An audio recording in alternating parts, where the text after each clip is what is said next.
Hello and welcome to Connected episode 565.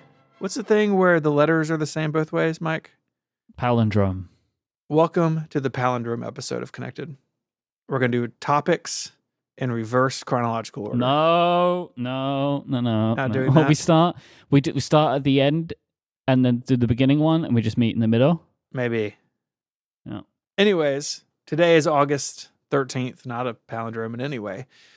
This episode is made possible by Squarespace, Fitbod, and Factor. My name is Stephen Hackett. I'm joined as always, except when we're not, by Myke Hurley. No, I'm always here. All right. I am the constant. That's what they call me. They call me took Myke 2 months the constant. off. Aside from that, I am the constant. Well, I was constantly away for 2 months. That's true. And now I'm constantly back. So we're in full-on summer season. So Federico's not here this week. Steven's not here next week. I'm not sure if Federico's going to be here next week. I will be here next week. That's all I can give you right now. That's where we are with the show. It's summer. Federico's disappeared as he does every summer. And we wish for him to return. And one day he will. But until then, he's not here. Mm-hmm. He's not here. Think about that. Yeah. Huh? I mean, as I mentioned. As long as he's gone, he's not here, but he's somewhere else. Schrodinger's. You think he's listening?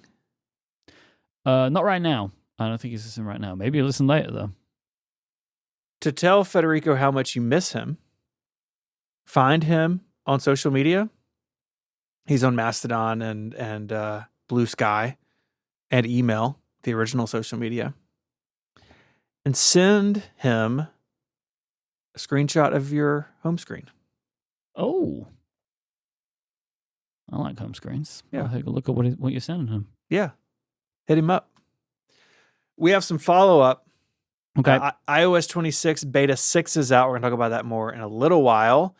But Myke, your short-lived setting for camera scrolling has been removed. Yeah, incredible. And they've actually just done the thing that they should have done from the first place. So the off spoke about now, camera selector, Gate. mode switcher. Selector gate. Which they added in 26, and originally it scrolled in the wrong direction, and then they added the switch where you could change the direction, and the default was still the wrong way. They have now just removed the setting and switched it back, so it scrolls the natural way that it should. So as you scroll your finger to the left, the wheel moves left, and etc., etc. So, Congratulations. Yeah. Did you file a feedback about this? Absolutely not, no. Okay. No. This was podcasts in action. Yeah, and I don't know if I actually made any effect to this. I hope I did. I hope I was at least like a little pebble on a. I'm reading forward on a document. A little pebble on the scale of this one. Mm-hmm. But I think I said this last week, and I still think this is maybe the wrong move.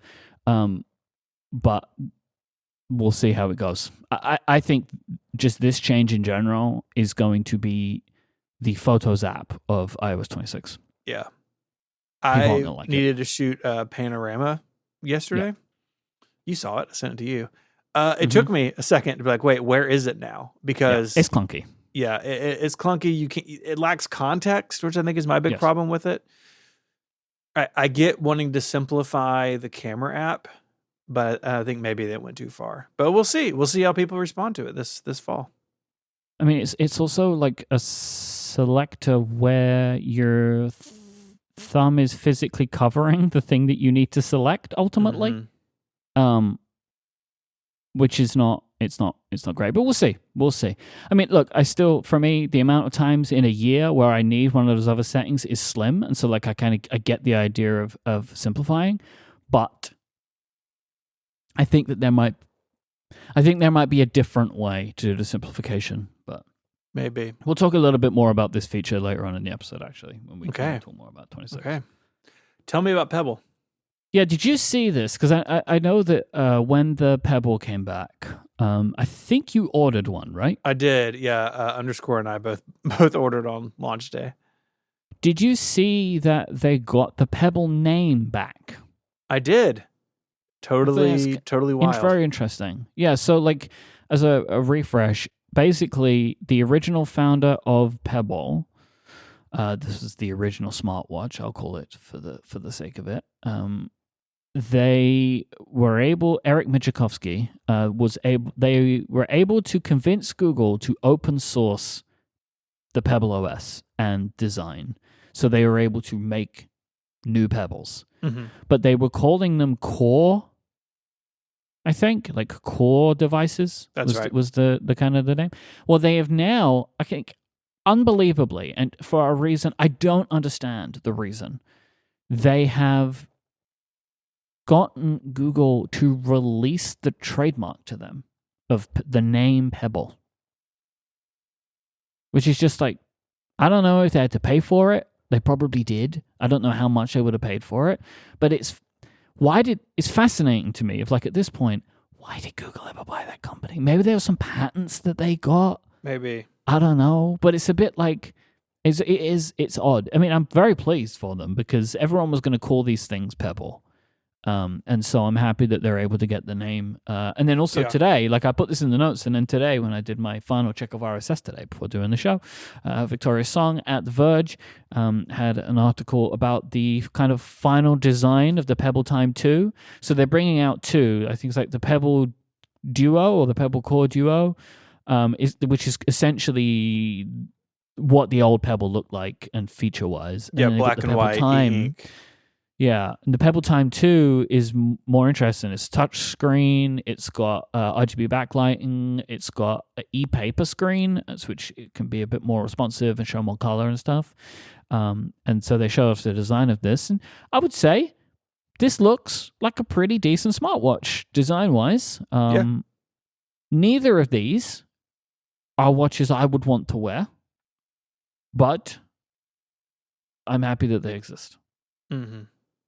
I was listening to the Waveform podcast, which is probably where you heard this news originally too, because I know you listened to that. And David was mentioning, which I thought was interesting, and I didn't really take this into consideration, that unlike other products that are like this device will be able to support all of the older apps.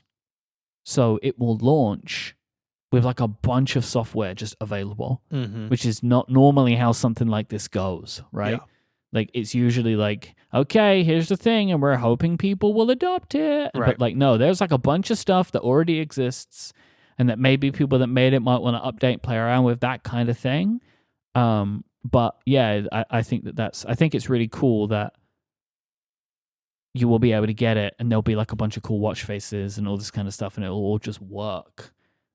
Be fascinating. I look forward to all of the like dead services that apps will be trying to tie into that don't exist anymore. Yeah, absolutely. There's going to be some of that, like the app.net client for right. Pebble or whatever. My Fediverse, Fitbot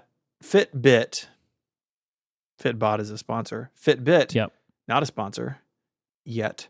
Bought Pebble, and then they got bought by Google. So it was a nesting doll of acquisitions. But still, it's still like a decent name for a product, right? That Google just owned, and they didn't have to let go of that. They could have just kept that forever.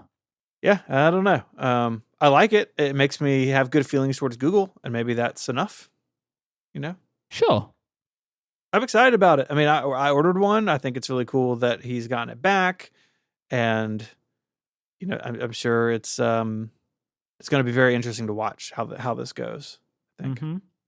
I have some news. Okay. Relay's turning 11. Whoa! I didn't know about that. Yes, you did. It's not news for me. Next week, you and I are going to host a Q&A. It's going to be in the departures feed on the Relay website. But we are looking for questions. So if you are a member, you can ask in the Discord.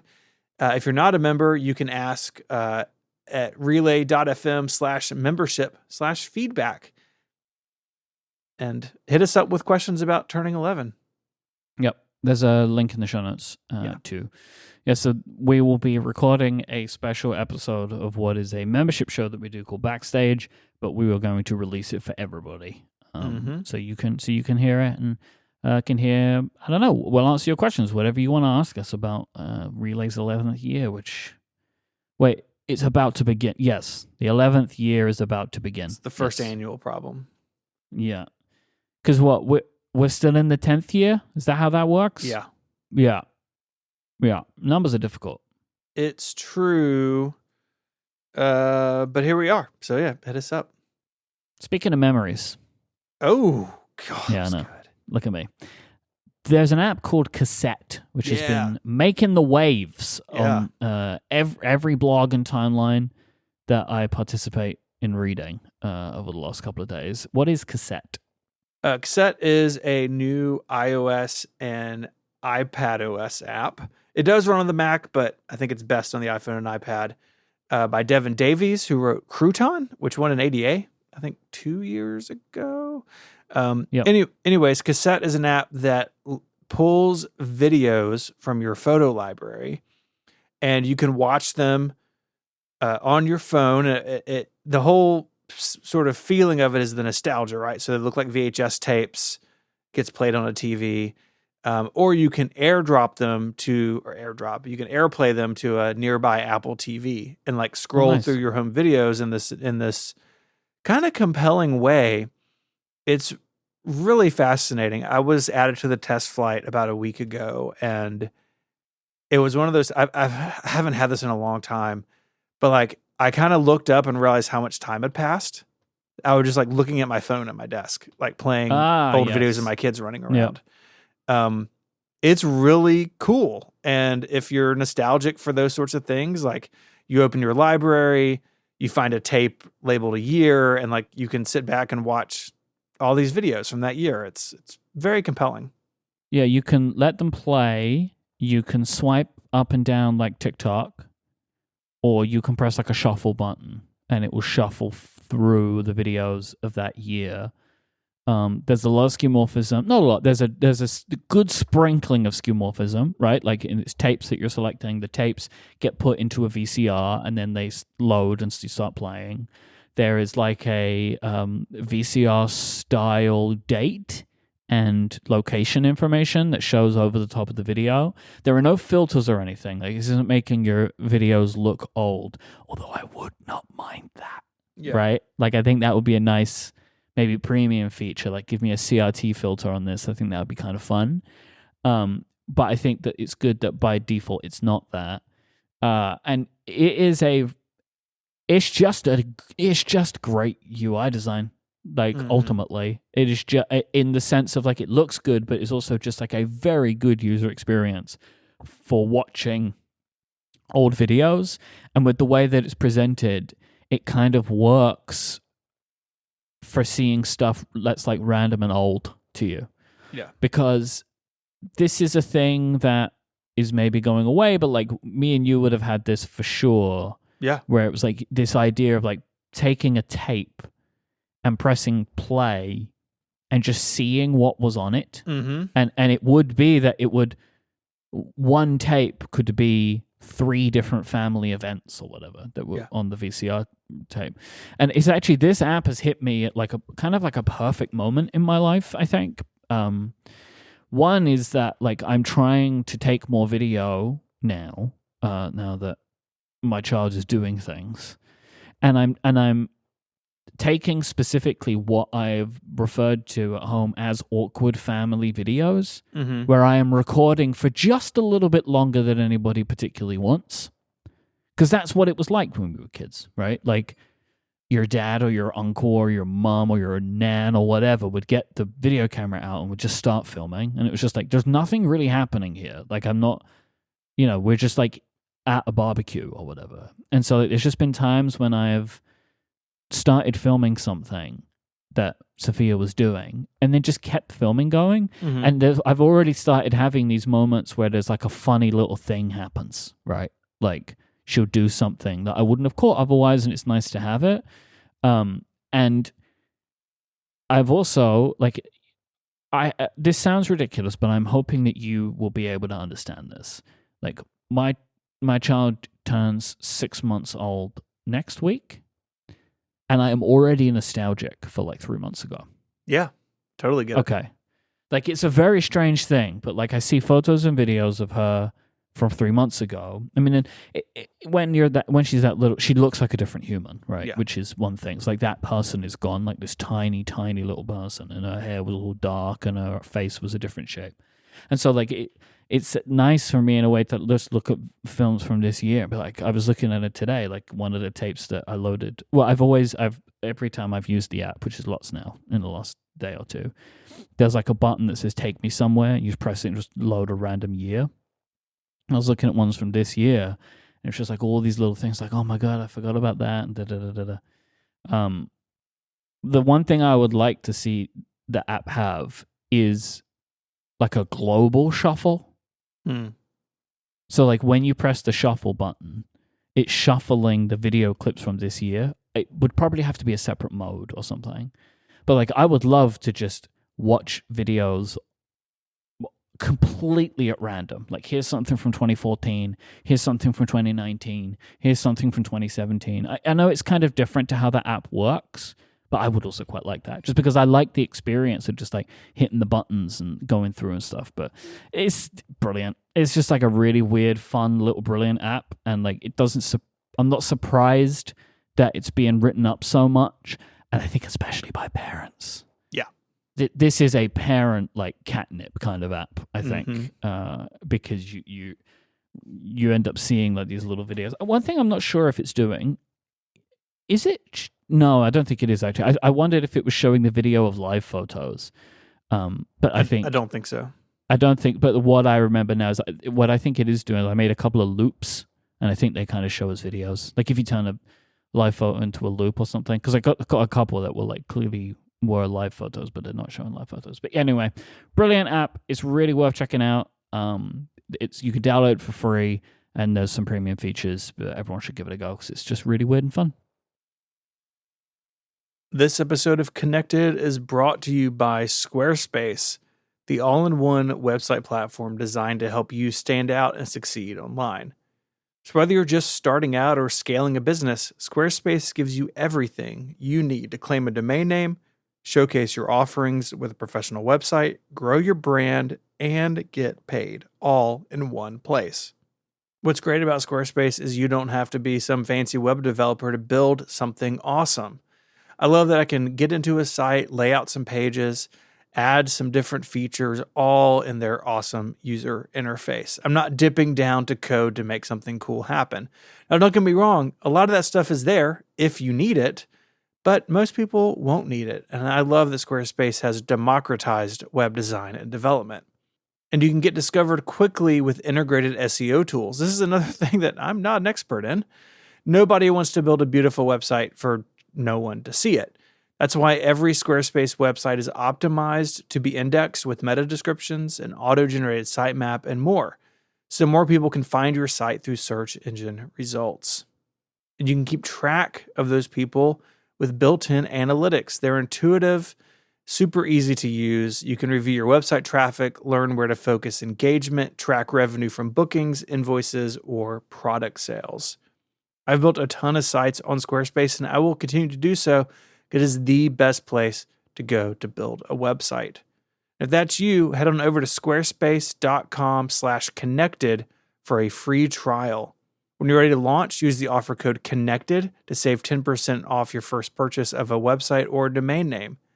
That's squarespace.com/connected and the offer code CONNECTED to get 10% off your first purchase and to show your support for the show. Our thanks to Squarespace for their support of Connected and all of Relay. Myke, last time we spoke about your Apple Watch usage and how your now 6-month-old daughter likes playing with your watch. Many people wrote in, but Jimmy was the first. So I'm going to quote Jimmy. Jimmy hit play the second I published the episode because it was the first thing that came in. When my son was a baby, I had the same issues with the Apple Watch as Myke. Don't listen to the chumps telling you about theater mode. The real pro move is water lock. Screen stays on, notifications still come in, and Hey Dingus still works, but the touchscreen is disabled. Just move the button to the top of Control Center and tap it whenever you pick up the child. It works great. This is one of those times where as soon as I saw this piece of feedback from Jimmy, I had big regret. Because I knew about this. I knew about this because a friend of the show, Jeremy Burge, he has a daughter who's about maybe 5-6 months older than mine. And I remember him going through this journey himself on Instagram. And he ended up landing on Waterlock as the way to lock his screen. So I knew this existed, and I have tried it, but I don't like it. Like, it doesn't necessarily solve everything I want to solve, and it makes using the Apple Watch more annoying. Like, because one thing she just kept getting distracted by things happening on the watch, right? I wanted to get rid of that thing, and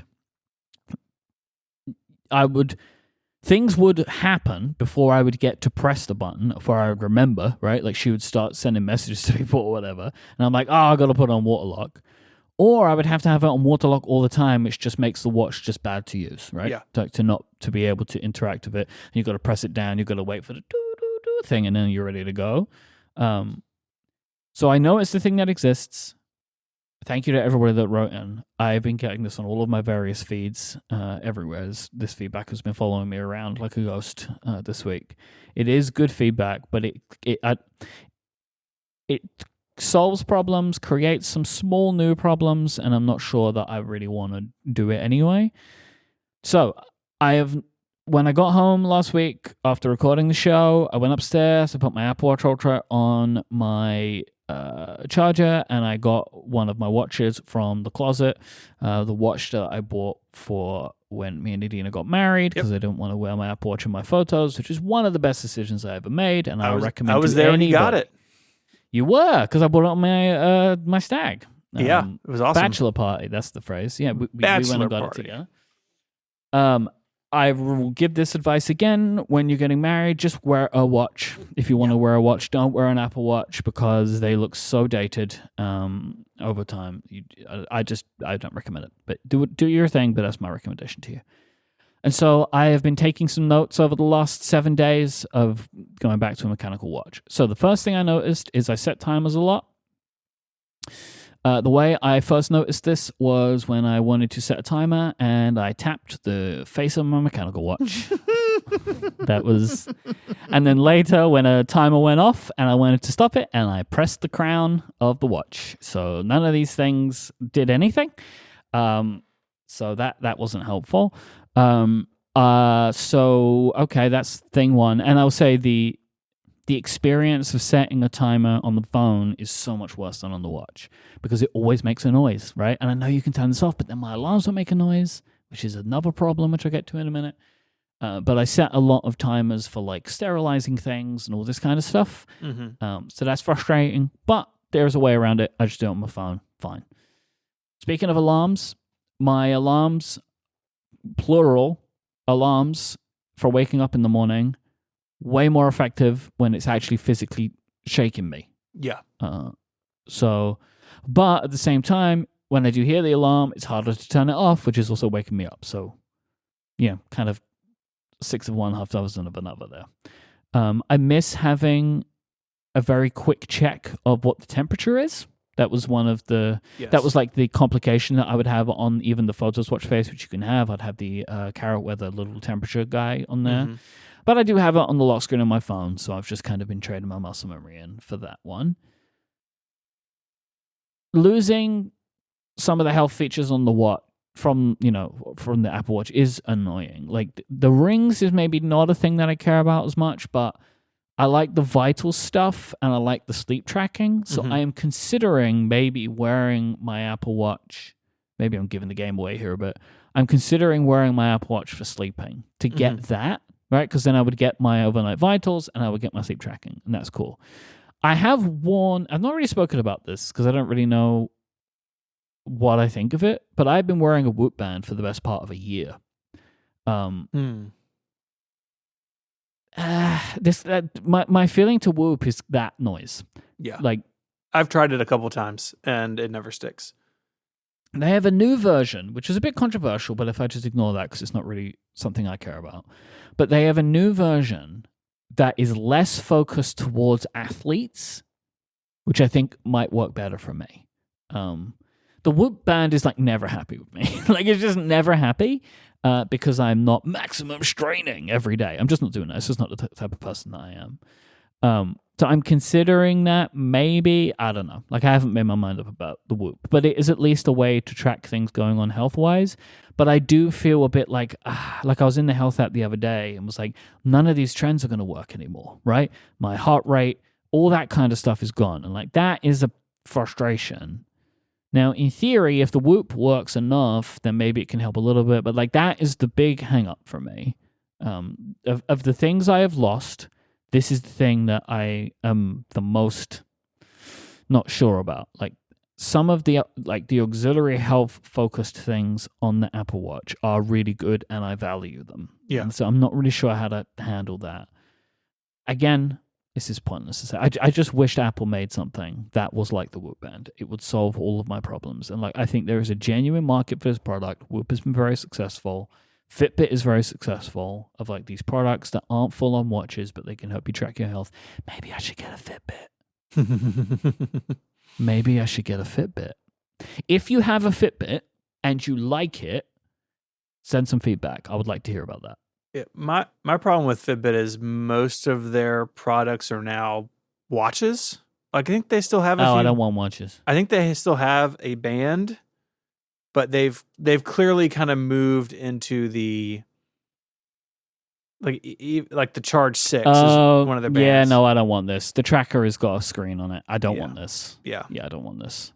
Yeah. All right, well, that answered that. No one really other than Whoop makes a screenless thing that I'm aware of. Someone so ES Linda in the Discord has made a suggestion, mm-hmm. and I just don't know how I feel about it. The ring? The Oura ring. Yeah. Also tried one of those a couple years ago. Did you? I did. Yeah. I feel like I maybe knew this and forgot about it. Maybe. What was your experience like with the Oura? Oura! You have to say it like that. Oura. One, I felt just like a person I didn't want to feel like with a ring on my index finger. That's really where they want you to wear it. Oh no, really? You can wear it on like your ring finger, but they prefer you not. I don't think I can do that. No offense, it's just not for me. Yeah. Like I just don't. It's so for me it was weird personally because I don't wear a wedding band. Mine is tattooed on. So I don't wear a ring. I haven't worn a ring in years. I think I had my tattoo like 10 years ago. And so for me, it was overcoming wearing a ring again. And that kind of put it behind the 8-ball a little bit. But I tried the Gen 3. I've not tried the new one. And it did step tracking and sleep tracking and stuff. I don't know. I've got a friend of mine who loves his. Like, he's like, if it dies, I will go replace it. Like, he's pretty hardcore about it. And I definitely didn't feel that way. I was like, this is fine, but if the Apple Watch went away, that's probably what I would go to and just like get over the ring thing. But it's a bit hard. Maybe I should try it. I mean, I look like a doofus wearing the Whoop band, to be honest. Yeah. Because I got this thing strapped to my wrist all day. Hey, I'm wearing 2 Apple Watches some days. I know. Well, that's double doofus. Like, I'm sorry. I love you, but that's ridiculous what you're doing right now. Yeah, sorry. I know it's for your work, but like... It's for my work. I'm going to make you wear 2 Apple Watches. And so I'm giving the game away. I might get an Oura. I might try this. I might try that. Maybe we should both try it. Well, you already have. Yeah. It was. You can feel free to try it if you want to. I get bored. I got to try things. I know you do. I really like not being physically connected to technology. Mm-hmm. Like, if I'm away from my phone, stuff's happening, and I don't know. You know what I mean? Like, I like that. However, this morning, Edina said to me, put your Apple Watch back on because you're not answering my messages. Yeah. To which I said, come on, I don't want to. And so we're not sure about that yet. Because as I said to her, which is true, over the past couple of weeks, like she just sends me messages and I don't see him even when I got the watch on because it's like I'm doing things. The difference is now the messages that she sends to me are more time sensitive than they were before, right? So she's like, I need this, bring me this. It's very different to how's your day going, right? Yeah. So I think that we've got like a bit of a conflation of things going on here. Because when I said to her, I was like, you were already saying this to me a couple of weeks ago. She's like, oh, yeah, okay, fair enough. But if anything, all right, so to jump ahead, because I still got a little bit more, but to jump ahead, I do not want to put my Apple Watch back on. Okay. Right? So like I am going to continue wearing regular watches for a little bit. I don't know how long. Great. But like I've gone a week and I don't want to put it back on again because I have found so much more joy in looking at this watch this week. Yeah. Like it looks better. It's more elegant. It's low profile, which is nice. I've not got this just genuinely massive thing on my arm. And I know I could, I know there are other options, right? The Ultra is not necessarily the best option if I want something low profile. They have a lower profile Apple Watch now. But also, I think the Apple Watch is ugly. And I have thought this for a long time. I do not like the rectangle shape. I just don't like it. And every watch face is bad. Except the Photos watch face, in my opinion. I just don't think, I've overstated that. By and large, I do not like the watch face options. There are some that are really interesting looking, and I like them. What I am trying to say is, none of them are as good as a mechanical watch face. Okay. A good mechanical watch face that you like, that you choose, is nicer looking.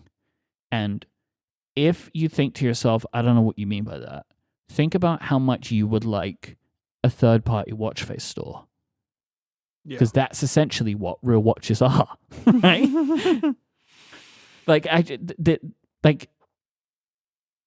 If only one company made mechanical watches, I would feel the same, right? Sure. If there was just one company with one company's design aesthetic that was like, we make all the watches, I'd be like, well, I don't want what you do. Like, this isn't what I want, right? But there's a massive amount of choice in regular watches. Yeah. And so that's what I'm like. Apple has their design style and it doesn't always speak to me. And yeah, so that's where I'm with that. If anything's going to bring me back, it'll be missing notifications. And this is a thing that I need to check over time. And I figure I'm going to start looking into other options for tracking my health. And it's not going to go into Apple's fitness thing, but maybe it will go into Apple's health thing. Like, I don't know, actually, like, do third-party heart rate monitors affect the trends? I actually don't know the answer to that question. I hope they would, but I don't know. Do you know? Like, you've got, like, your, like, trend thing of your heart rate. Like, oh, your walking heart rate is this or whatever. Is that... Do they pull that from anything, or is it only from the Apple Watch? I think it looks at all data sources. So it prioritizes the watch, probably? Probably. So like the Oura Ring, right, it syncs with Apple Health to a degree. Fitbit, the Discord is saying doesn't. So it may be a device per device basis even, like how well they're integrated with it. I don't know. I want to try and find the answer to that, though. But yeah, so that's kind of where I am. Like, at the moment, I just find an actual watch just to be a nicer, like, it just makes me happier. Sure. And I'm just trying to see how to make everything else work the way that I want. Yeah. And look, it's very possible I'll just come back to the Apple Watch in a couple of months and I just need a little break from it. Or there's just going to be something important where it's like, oh, the best thing for me to do is to wear that thing. Yeah. But I don't know. It's a bit frustrated by it. No, I get it. I definitely have had seasons of that. Right now I'm spending a lot of time on the Apple Watch getting pedometer plus ready for iOS 26. And I feel the same way you do. And like what I've done is I'm not wearing it on weekends. Definitely not on Sundays, sometimes not on Saturdays, wearing other watches. I don't have anything really that nice like you do, but I wore my Casio calculator watch the other day. That made me happy. I've got an all-white... the Oura Ring is £350. Yeah, it's expensive. I was not expecting that. I thought it was going to. I don't know. I thought it was going to be less than that. It's Okay, I'm going to pricey. think about this now. I'm going to think about this. Apparently, in the U.S., you can do a fitment test at Best Buy, but I think I'd want to do that at home over the course of a couple of days. But yeah, so I totally get it, and I think that it's an interesting problem because the Apple Watch does have a lot of upside. It really does. It really does. I don't know. This episode of Connected is made possible by Fitbod. When you want to change your fitness level, it can be hard to know where to start. That's why I'm pleased to let you know that Fitbod is an easy and affordable way to build a fitness plan that's just for you. Everyone's fitness path is different, which is why Fitbod uses data to make sure they customize things exactly to suit you, adapting as you improve so each workout will be challenging, pushing you to make the progress you want. Superior results are achieved when a workout program is tailored to your unique body, experience, environment, and goals, which are all stored in your Fitbod gym profile. Fitbod tracks your muscle recovery so you can avoid burnout and keep up your momentum. And it builds your best possible workout by combining AI with exercise science. They've analyzed billions of data points that have been fine-tuned by certified personal trainers. And you can make sure you're learning new movements the right way thanks to more than 1,000 demonstration videos that come with the app. That's actually one of my favorite things about Fitbod. Yes, they're building these great workouts for me and they evolve over time as my goals change and as I improve. But those videos always ensure that what I'm doing correctly. And that means a lot to me. Fitbod also tracks muscle fatigue and recovery to design a well-balanced workout routine, because muscles improve while working in concert with the entire system. So overworking some while underworking others can negatively impact your results. This also means you're never going to get bored, as the app mixes up your workouts with new exercises, rep schemes, supersets, and circuits. The Fitbod app is easy to use. You can stay informed with tracking charts, weekly reports, and sharing cards. And it integrates with your Apple Watch, Wear OS smartwatch, and apps like Strava, Fitbit, and Apple Health. Personalized training of this quality can be expensive, but Fitbod is just $15.99 a month, or $95.99 a year.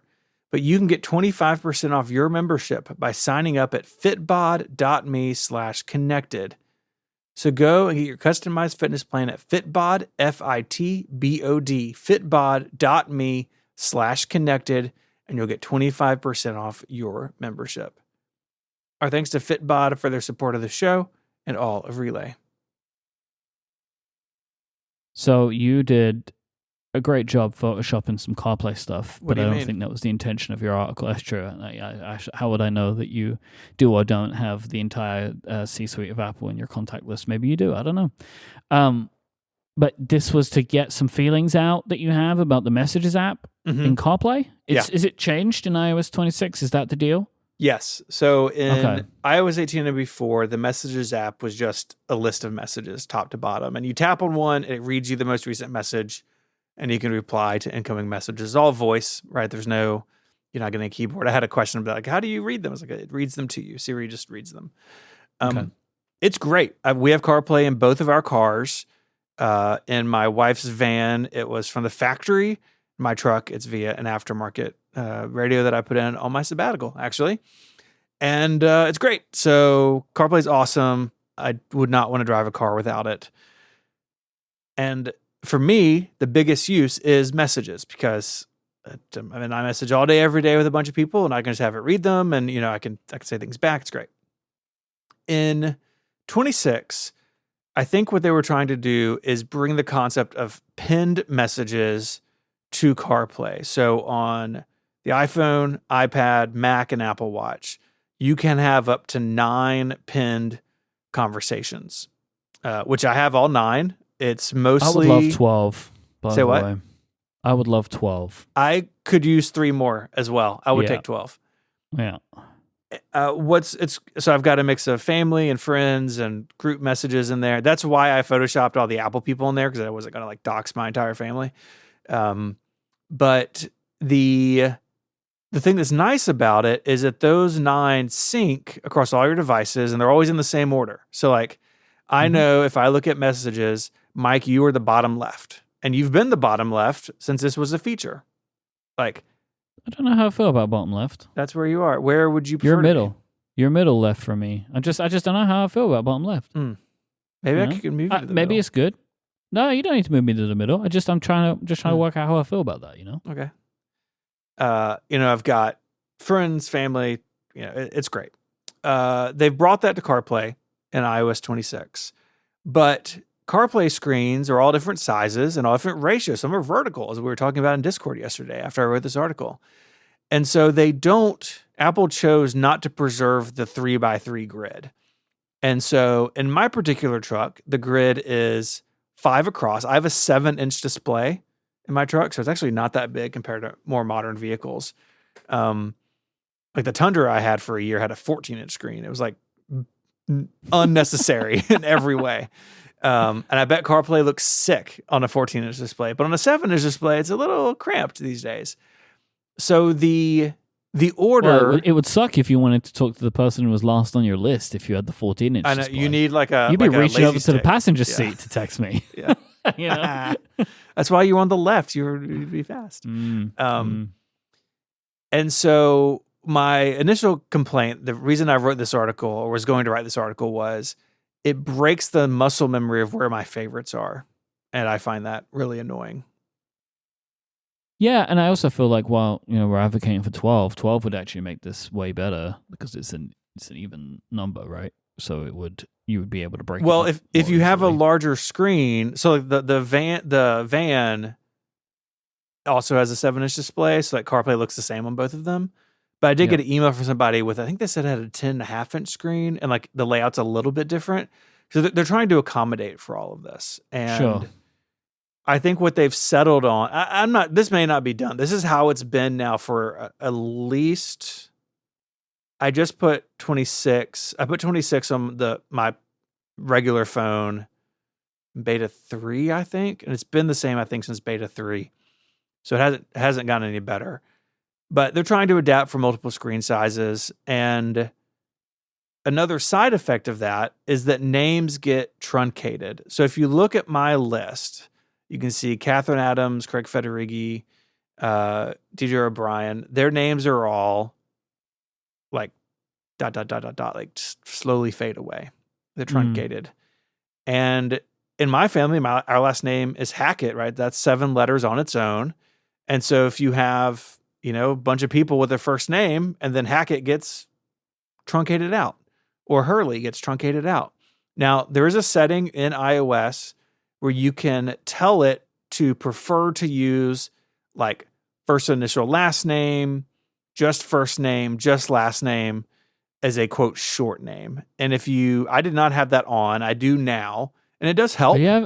What does it do on your iPhone? What do you mean? It never truncated on the phone. So what would it show you? I think it would go to 2 lines.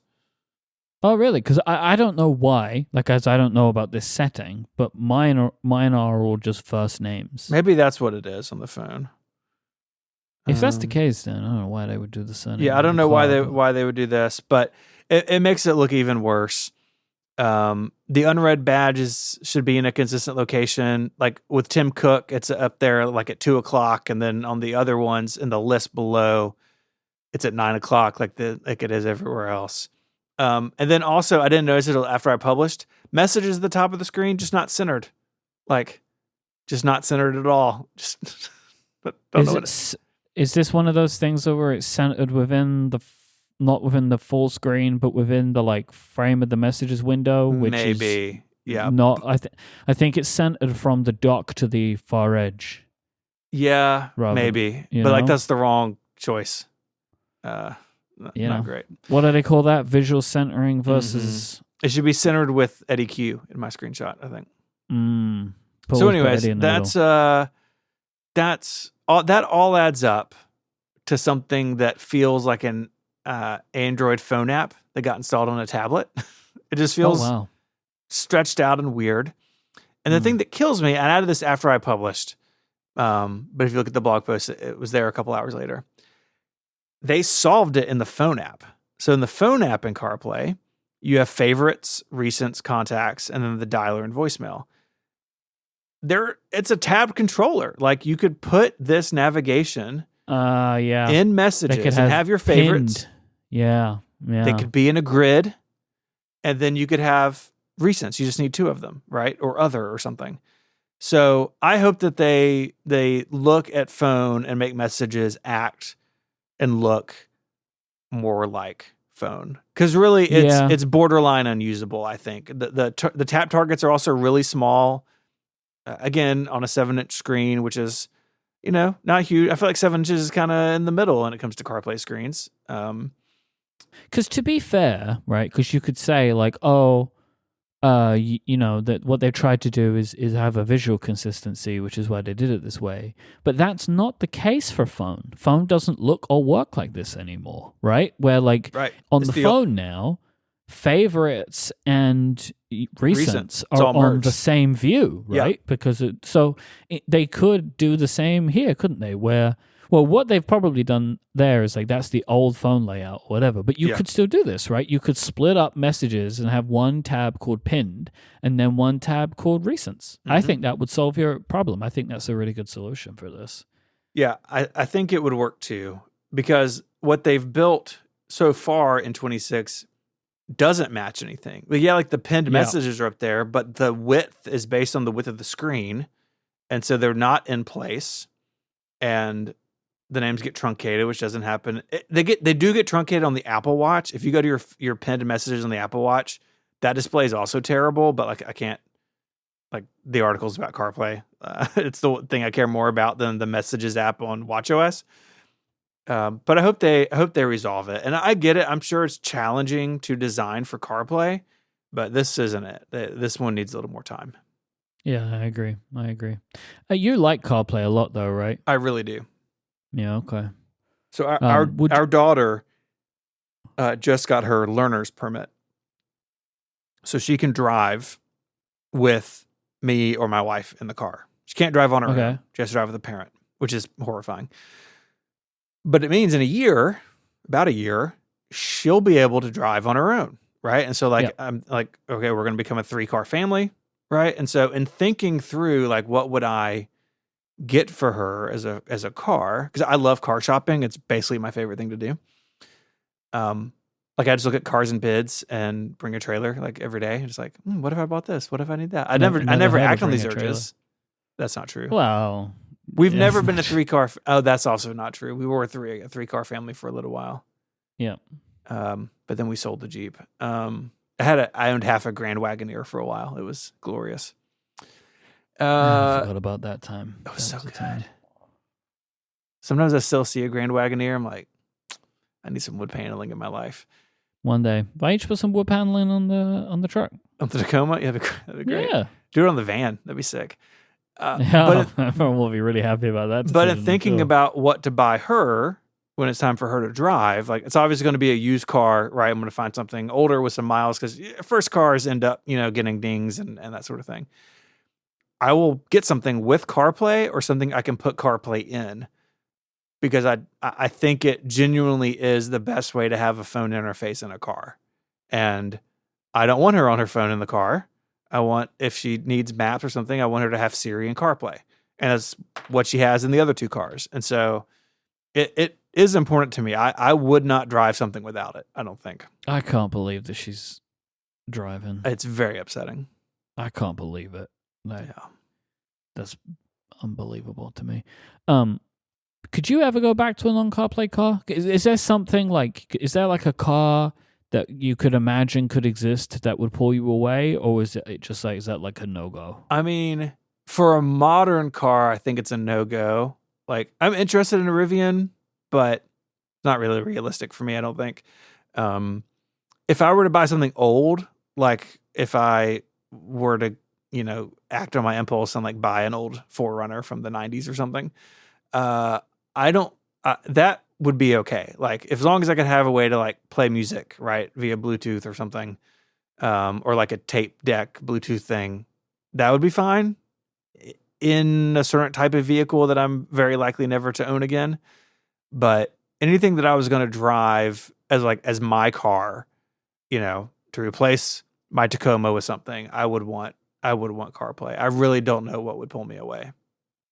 Okay. I mean, I'm the majority of life experience I've had with CarPlay has been in your car, like your various cars, and you do use it a lot, and it does look good. Like when I see you using it, it's like, oh, this actually does look like pretty nice UI. If your car supported it, would you use CarPlay Ultra? Would you let it take over everything? Yeah. Okay. I just watched MKBHD's review about that last night. He had the Aston Martin with it. It looks really cool, and I think it's really interesting. But I think it's going to ship on like 2 cars and then slowly disappear. So yeah, it seems like more and more companies are like, yeah, no, we're not going to do that. Yeah, which I understand from their perspective. I think it's I don't think that's a decision that's as short-sighted as GM saying we're not having CarPlay in our EVs. Like that blows my mind. Having CarPlay and going in with CarPlay Ultra, very different. Yes, right, very different. Because like you've decided that your UI design team is bad. Like that's essentially the decision that you're making. Yeah, and like you don't respect your own design. Yeah, and like even if your design is bad, a lot of people struggle with that kind of thing. Right, like it's kind of the same question as like going all in on liquid glass, right? Which is just like a lot of companies just aren't going to do that. They're just not going to do that because it's like, well, we design the way we design. We don't need Apple to do all of our design for us. Even though, of course you can do some customization with CarPlay Ultra, but you can't think about it however you want. So right. Okay. And it's interesting too. Liquid glass is very downplayed in CarPlay 26. Like if you look at these 2 screenshots, like it's not a lot of glass. It kind of just looks like iOS 18. iOS 18, yeah. Yeah. Probably best for a car. If we're gonna go for maximum legibility anywhere, CarPlay's the place to do it. Yeah. Yep. And I'm okay with it. I really am. So yeah, that's CarPlay in iOS 26. I hope it gets better. So there was some more rumors about this 12.9-inch MacBook. This is the one that could potentially feature an iPhone chip of some description, probably the A18 Pro, but I don't know. But the piece of information that came out this week was the price is expected to be $599 to $699. This came from... Originally, Ming Chi Kuo said some of this, and then this is DigiTimes. Yeah. They're kind of from supply chain sources. That it would also feature a 12.9-inch display, still on target for 25, early 26. What do you think about this kind of selection? Does that pricing kind of thing make you happy? What do you think about the smaller screen too? Yeah, I think the pricing is spot on. I mean, the M1 MacBook Air at Walmart is $649 or $699, kind of depending on what day it is. Sometimes even less. And obviously that's a machine that Apple probably wants to retire. And so replacing that at the same price point or a little below is great. And, $599 to $699, maybe it's like the Walmart M1 and it ends up kind of in the middle most of the time. So the price seems great to me. It's really compelling, I think, to have an entry-level laptop that does cost so much less that isn't just the old one. And you got to remember, we are coming up, it's really hard to believe, we were coming up on 5 years since the Apple Silicon transition started. Yep.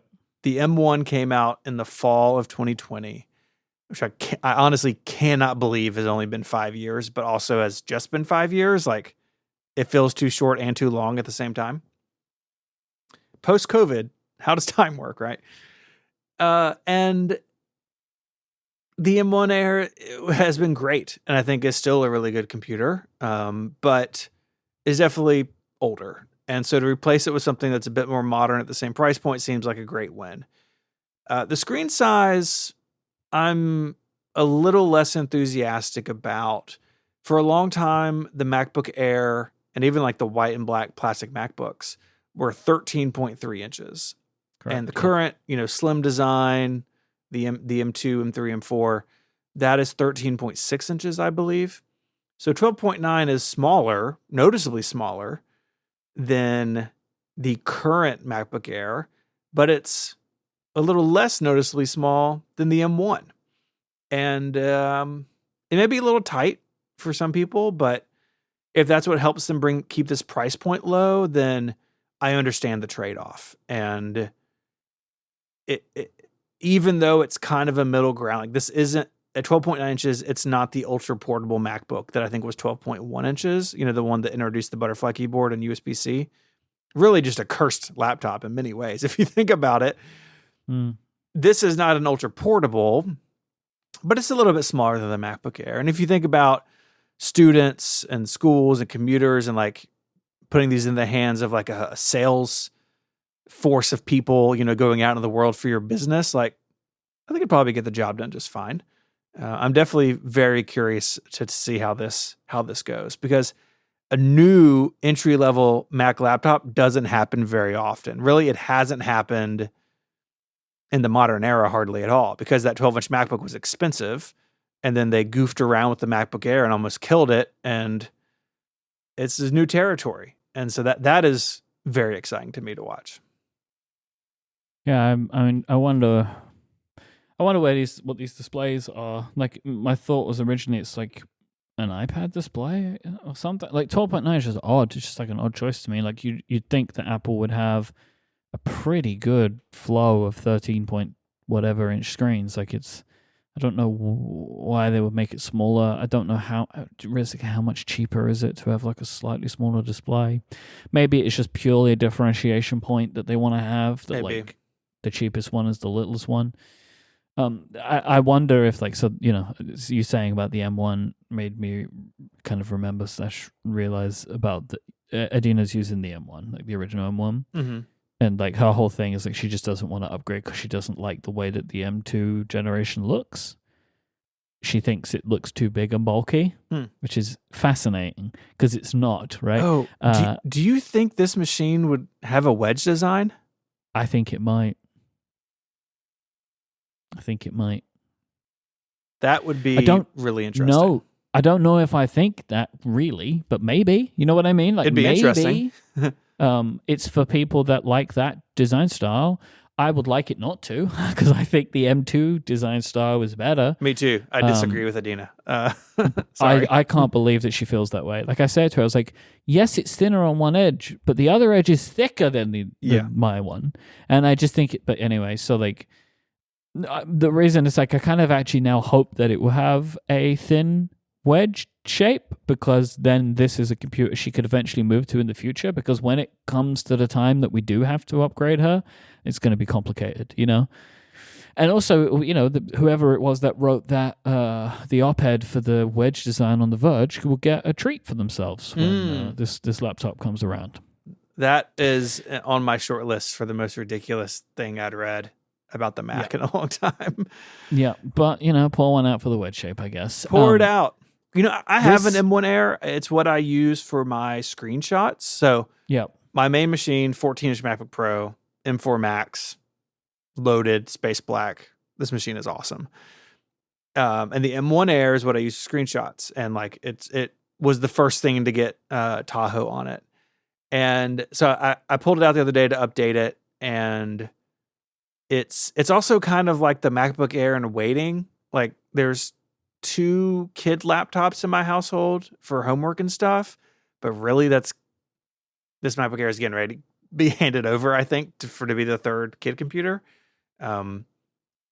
It feels old. Like the wedge shape, it's great. Like it runs Tahoe fine, but it feels like it's a Mac from a different era, because really it is. Really, it started as the Retina MacBook Air in 2018.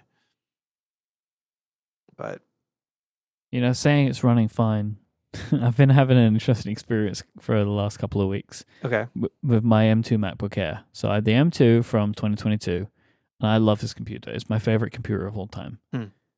But it's slowing down. It's showing its age. No, M2. Yeah. So I'm having some things sometimes where it's chugging on something, and maybe I just have some app that's doing something, and I'm always checking an activity monitor, and the things that seem to be firing off are like system things, right, that are taking up the majority of what's going on, but I don't know if something's triggering them, you know, like things like Windows Server and Chrono D. It's like, I don't know what these things are, and I Google for them, and they're like, hey, it's the Mac, and it's like, okay, great, that doesn't help me at all. Mr. Chrono is my father. And it is just support threads of people saying, why is my computer doing this? And everyone just says, I don't know. So I don't know. but my daily stuff is not a problem. But if I open Logic, oh boy. So I was editing yesterday at home in bed because my back, it is very sick. And everything, when I use Logic, everything starts struggling. I was getting like audio glitching. Like if I was listening to something and a text came in, it'd be like, it's like, okay. And this is something's on not right Sequoia? there. Yes. Ooh. And it gets so hot. Now, you know me. I have a lot of apps open. I like my apps open, but I feel like the system should be able to handle it. Yeah. Maybe you if got I Unix in there, man. Come on. maybe if I don't know. Like I don't know what's doing it. And look, I understand that like the majority of problems I'm having is when I'm doing something heavy, like I'm encoding something or I'm using Logic or but I just feel like this computer should be able to handle it. But, it's older and I can handle it and it's fine. You know what I mean? Just close some apps and do your work. Because the reason that this is bothering me is I love this computer, this specific one. I love this computer so much, I broke the sticker ban. Yeah, you've returned to your old ways. Yes, but only on this one. Because I stopped doing it because it became difficult when trying to sell products on. Right. Right? Because stickers, even if you clean them off, sometimes they can leave a mark. Yeah. But I was like, I'm in for this Mac for the long term. Like this is a 5-year computer for me or whatever. And I don't know what to do. Maybe it's fine. Maybe I don't edit on it enough. And if it ends up just being like these super heavy tasks, I have my Mac Mini, which I often forget is a Mac Mini and think is a Mac Studio that sits here and it does its thing. And I will just use, and I do just use that. But like, I'm a little bit more hybrid now, right, than I was before. And like sometimes it's easier for me to do something at home for an hour than it would be obviously to come to the studio for an hour. So it's making me a little bit sad because like, then the M5 ones are going to come out, right? And they're going to be like 70 times faster or something. Yeah. It's just like, oh man, come on.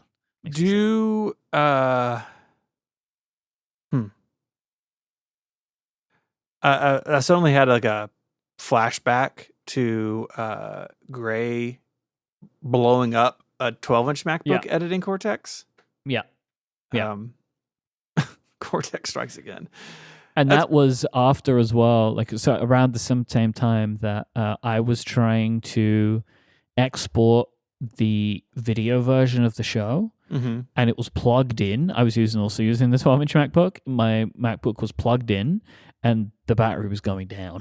Yeah, that's like incredible. I could watch it go down on a baby processor in that 12-inch MacBook. that thing was that like hurt. That machine would hurt you. I loved that computer. Like the idea of it, and Mary had one for a while because for years, Mary wanted the smallest laptop possible. She had an 11-inch MacBook Air, and then I replaced that with a 12-inch MacBook. And now she's on my old M1 14-inch MacBook Pro. She's changed her tune a little bit about screen size, but it's it was rough. Underscore had made a special pocket in a jacket. I know. To put that. Yeah. He would upgrade every year because like it's 30% faster. It's like, yeah, but you're going from 5 miles an hour to 7. Like it's it's fast. It's not great. Now he's got a 14-inch MacBook Pro. I think he's very happy with it. Well, I don't know what to tell you about the Air. That's a bummer. I mean, I think it's just going to have to be one of those things that I'll just have to deal with. Like that if I'm going to use Logic, it's either going to be slow, like things are going to go weird, or I got to like close a bunch of apps. I think that might help. Or just try to find out, like, do I have some kind of errant piece of software that's doing something? Like, that's the thing that is harder to work out than I wish it was. Like, I understand how to use Activity Monitor, but there's just stuff in Activity Monitor which something's doing this, but I don't know what it is that's making this happen. You know what I mean? So maybe Tahoe will fix it. You know what? Maybe Tahoe will fix it. Everything will be shiny. That's at least going to be true. Maybe Tahoe will make it worse. Actually, maybe Tahoe will make it worse. we can't be sure. We'll have to wait. The M2 melts. That's where the liquid glass comes from. Yeah, I will put Tahoe on that machine immediately. Yeah, when it comes out. I didn't mess around with Mac betas, but and I will not put it on. Well, it depends, right? It depends. Because if there are features that I like, then I might put it on the Mac Mini after a week or two. Because I did that with, what is it, Sequoia? I did it for the phone mirroring. Yes, like it was early phone on. mirroring, and there was one other thing. There was one other cross-platform thing that I was like, "Oh, I really like this," and so I did it for that. But I don't remember what it was. And maybe it's widgets. I don't remember. Well, we will keep your MacBook Air in our thoughts.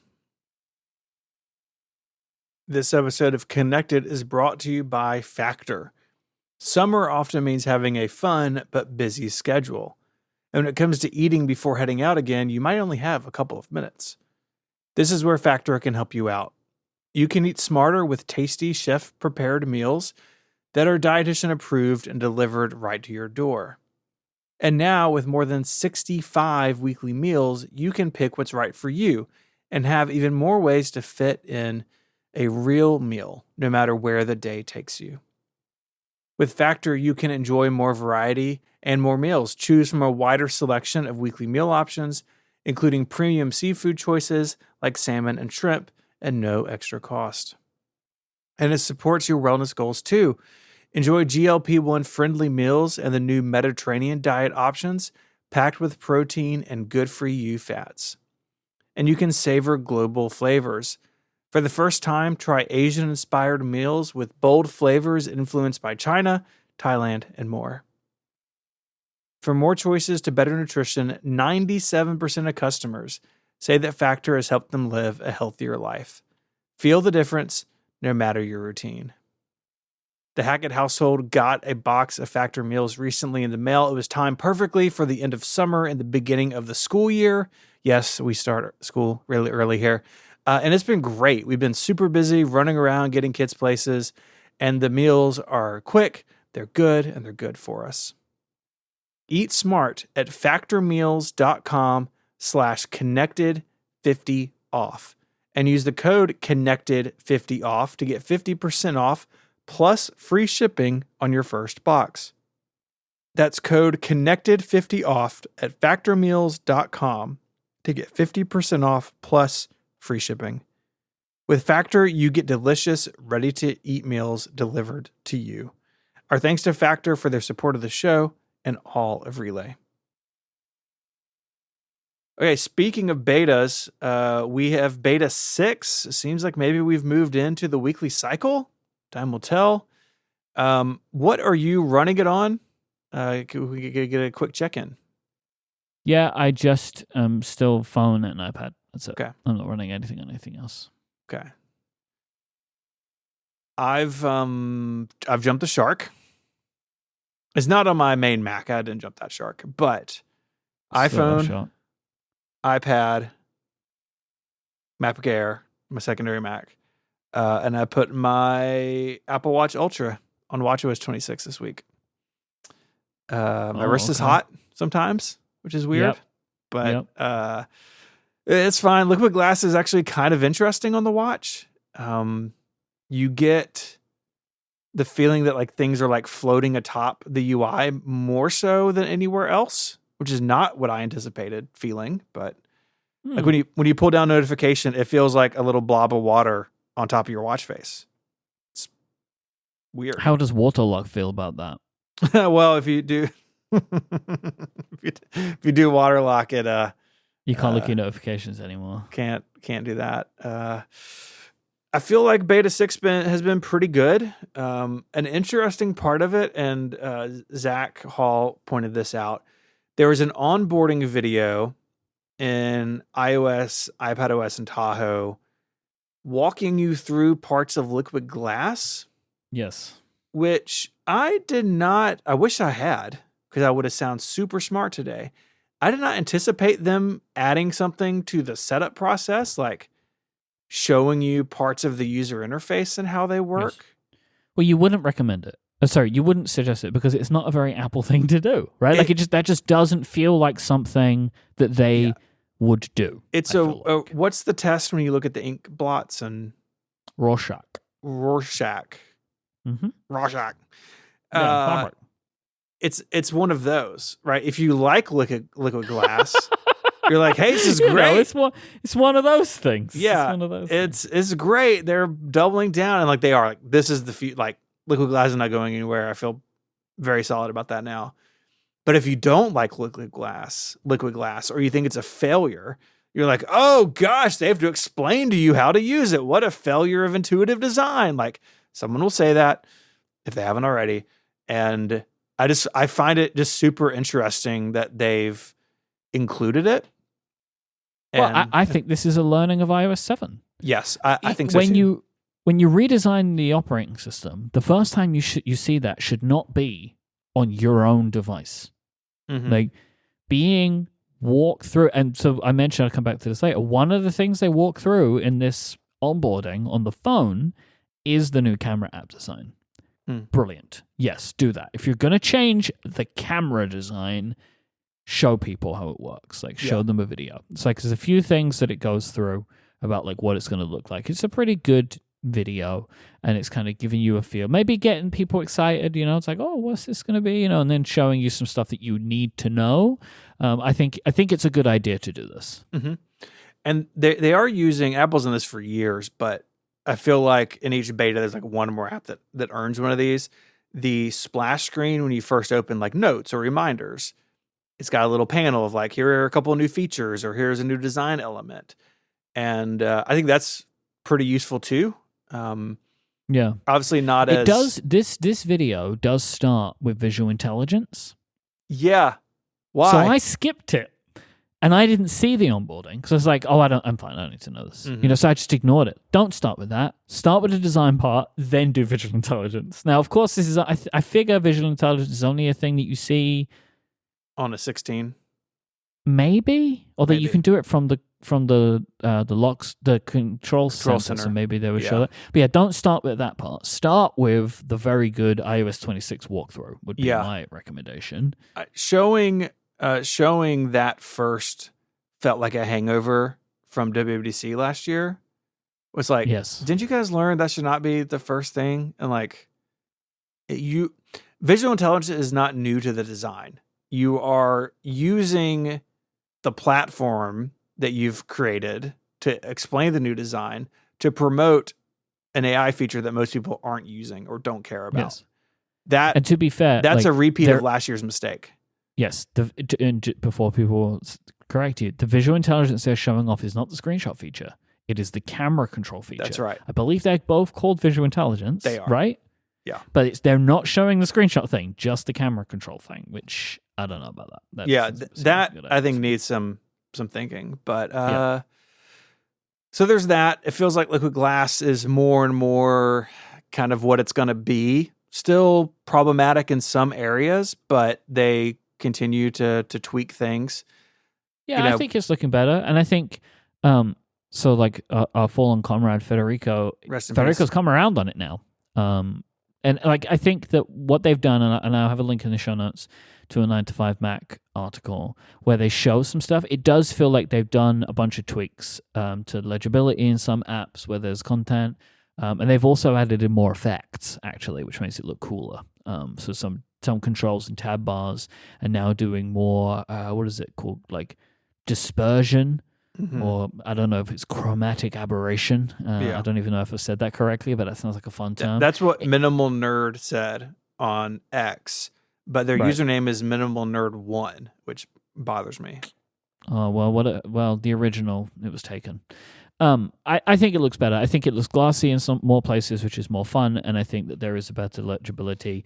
But just in general, though, like I feel like I've become a bad judge of this because I just really like this design now. The more I've used it on my iPhone, the more I'm like, yeah, this works great. Yeah. And you know what? I can read my notifications. It's jarring at first, but like I can read them totally fine. I'm never like, what does that say? Right? Like, no, I work it out. It's totally fine. I think that there is a bit of shock at the beginning, which I think doing the little walkthrough is helpful, but I've come around to really like it. I think that the iPhone looks fun and playful, and they've added in weird playfulness in some places. Did you see the 3D loop thing in preview? Don't know why they did that, but I appreciate that they did it. There was like a like a loop is like that the little glass magnifying thing you'd look at through, and you look at like a negative or whatever. They've added one of these into preview that you can just tap and move around on the iPad. Very peculiar. Yeah, on the iPad. Very peculiar, but very fun. Which is weird because I actually really like having preview on the iPhone and iPad. It's like, geez, what took you so long? I find it very weird that its opening screen is basically the Files UI. Like, it makes sense. Well, this is the Documents UI and a bunch of Apple's apps. So yeah, pages numbers, they all look like this. And I don't use any of them on iPhone or iPad, just really preview. Maybe that's why it feels weird to me. But I will say, on the iPad at least, too many times it's opening preview and all I want to do is quick look. Like, I tap a PDF, and what I want is just to quick look the PDF, which I feel like I get most of the time on the iPhone. It's like, hey, I've opened preview for you. It's like, no, I don't need to, like, this is just, I just want to look at this bill. Like, I don't need to, like, save it somewhere. You know what I mean? But I do like, I guess I like having preview. It's fine. Like, realistically, like, I don't know. What is it doing for me that quick look wasn't doing for me? I'm not sure. But, like, it's nice to have, I suppose. If anything, just to have this 3D loop thing. Yeah. No, it's great. I mean, I needed a PDF the other day, and I just had my phone, but it was saved in Files. You know, I was in a document provider. I was like, oh, I can just like open this and like look at it and not be sucked into the weird Files land. It's really great to have preview. I think that's a stellar addition, especially.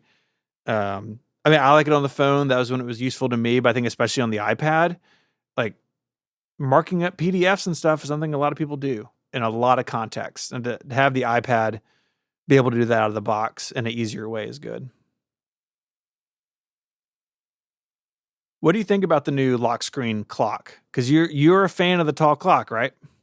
Yeah, I love my big clock. I like it. I like that it's when it covers a photo now, because when I'm recording, I have a photo shuffle face pop up. And so like the clock moves around a lot. And they've made it a bit more glossy so you can kind of see through it a bit more. So I think that looks fun. But in general, I on my standard wallpaper, I made the clock big. And I just think that it's fun. I like the way it looks. I think it's a nice addition to the lock screen customization stuff. Yeah. It's pretty cool. I'm not a big clock user, but I haven't also like reworked my couple of lock screens to like really take advantage of 26 yet. So maybe I will be. I don't really like having the widgets at the bottom, so that's part of my struggle with it, I think. But we'll see. Oh, I love having the widgets on the bottom. I did that straight away. Interesting. Again, maybe it's a side effect of my particular wallpapers at the moment. Yeah, maybe. I just think like having it down there rather than all up at the top. I just think that layout makes more sense to me because there's the other buttons there too, you know? Yeah. So like it kind of just makes sense to have all that stuff kind of like grouped together, I think. Mm-hmm. I think it makes a bit more sense for me. Yeah. Well, I think that does it. All right. If you want to find links for the stories we spoke about, you can check out the show notes in your podcast player. They're on the web at relay.fm/connected/565. A couple of links I want to call special attention to. There's a link to send us a question for Relay's 11th anniversary. So if you have questions for us, we're going to record that on Monday. So hit us up there. You can also get Connected Pro, which is the longer ad-free version of the show that we do each and every week. This week in the Pro Show, we spoke about Ghost 6.0. Ghost is the CMS you use for the enthusiast. Talked about some new features there, and then talked about the growing weirdness of phone leaks. It was a lot of fun this week. Yeah, I think so. Like every week. Pro Show is always fun. Yes. And then at the end of the show, we pick a title, and you get to hear all the goofy titles that people suggested in the Discord. Yeah. Federico is gone this week, so find him on social media and send him a screenshot of your home screen, please. Please and thank you. But he is the editor-in-chief of MacStories.net. They resurrected MacStories Deals. Did you see that? It was fun. I did see that. It's fun. I did see that. Making deals. I'm not sure they're making the deals, but they're at least showing you the deals. Showing the deals. That is unclear, actually, if they're making any of the deals. They're going to all the, like OWC and be like, hey, put your SSDs on sale. Yes, I don't think John's doing that. We'll give you the time. We'll give you the time. Mac Stories deal. You can find Myke on other shows here on Relay. Check out his work at Cortex Brand, and of course, set your homepage to theenthusiast.net. I wouldn't recommend that, but you can if you want to. Or you can set it to 512pixels.net. I think 512 would be a better homepage. Where I do my writing. You got more stuff going on there, you know? Sometimes too much stuff. I feel so. You think so? Well, no, I don't know. Okay. You can also find me on Mac Power Users here on Relay. We publish every Sunday. This coming Sunday, we have an interview coming up with the developer behind Power Photos, the Mac app that lets you do a lot of cool stuff in your photos library. It's awesome. So look for that this weekend. I'd like to thank our sponsors, Squarespace, Fitbod, and Factor. And until next time, Myke, say goodbye. Arrivederci. That just came out of my mouth. I didn't even... Cheerio. Bye, y'all. Oh, dear. How weird. Very weird.